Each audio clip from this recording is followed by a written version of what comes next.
Nah, yang saya cemaskan adalah kalau misalnya masih ada orang-orang di lingkar pemerintahan yang kita duga dari awal korup, ya kan? Yang kita duga lebih mementingkan kepentingan kelompok dan partai politiknya, yang kita duga juga dulu isunya korupsinya gila-gilaan dan lain sebagainya, terpaksa dilengserkan menjadi ketua umum partai karena isu ada 11 sprindik yang siap diberikan kepadanya, tapi tiba-tiba masih direkrut pemerintahan. Nah, itulah yang kemudian membuat saya merasa kok begini pemerintahan Prabowo. Tapi untuk menilai pemerintahan Prabowo sampai 5 tahun ke depan apakah berhasil atau tidak, kita kan belum mempunyai alat karena ini baru 6 bulan. Tetapi kalau yang kita nilai adalah the way dia merekrut orang-orang dalam pemerintahan, saya sungguh tidak puas sampai hari ini. Pakar Hukum Tata Negara Refli Harun menyoroti soal koruptor yang masih bisa menjabat sebagai menteri pada era kabinet Prabowo ini. Ia merasa kecewa ketika seorang koruptor masih bisa menjabat sebagai menteri, meskipun sudah terbukti melakukan tindakan korupsi. Fenomena ini tentu menjadi perdebatan di masyarakat mengenai integritas dan transparansi dalam pemerintahan. Seharusnya, pejabat publik yang terbukti melakukan tindak korupsi diberi hukuman yang setimpal dan tidak boleh lagi menduduki posisi penting.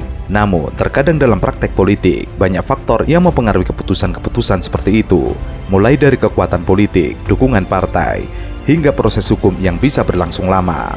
Termasuk juga the way dia menyelesaikan kasus-kasus yang harusnya bisa diselesaikan dengan cara mudah. Misalnya?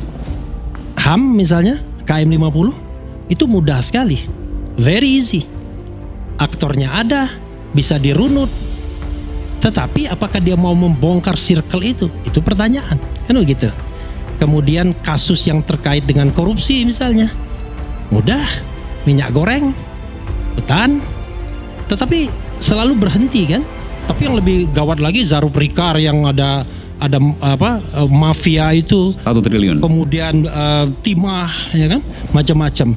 Tapi selalu berhenti kan kasus itu. Tiba-tiba ada kasus lain dan lain sebagainya. Padahal ketika mulai disebut Pagar laut misalnya. Ya, pagar laut. Ketika mulai disebut anak-anak pembesar ini terlibat, hilang kasus itu. Baik. Meskipun demikian, banyak masyarakat yang berharap agar ada penegakan hukum yang tegas dan akuntabilitas dalam pemerintahan. Tentu saja, kebijakan Prabowo yang mendudukan orang yang bermasalah dalam tindak korupsi merupakan kelemahan dalam sistem politik itu sendiri. Pasalnya, partai politik dan koalisi yang membentuk pemerintahan memilih pejabat berdasarkan loyalitas politik atau untuk mempertahankan kekuasaan bukan berdasarkan kualitas atau integritas individu. Koruptor yang memiliki dukungan politik yang kuat seringkali mendapatkan perlindungan atau imunitas dari proses hukum.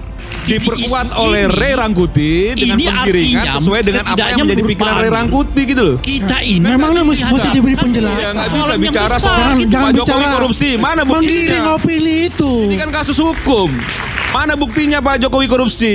Mana buktinya pelanggaran konstitusi yang dilakukan waktu zamannya Pak Jokowi? Silakan disampaikan gitu loh dengan jelas. Itulah pentingnya Jangan kita juga sama-sama penggiringan opini mendesak yang akhirnya KPK sesat informasi. Nggak untuk bisa. menindaklanjuti Nggak laporan bisa, masyarakat terkait Nggak bisa dengan penggiringan opini pengaduan dijadikan alat, dan gitu laporan ya, untuk masyarakat menggoreng. yang Pak dibawa Jokowi ke nggak KPK bisa. itu. Bung Rey, Nggak jangan bisa menggiring dong, sekarang. jangan menggiring itu. Hah? Gitu loh. Ya kan? Gimana? Ini sudah dijelaskan kan?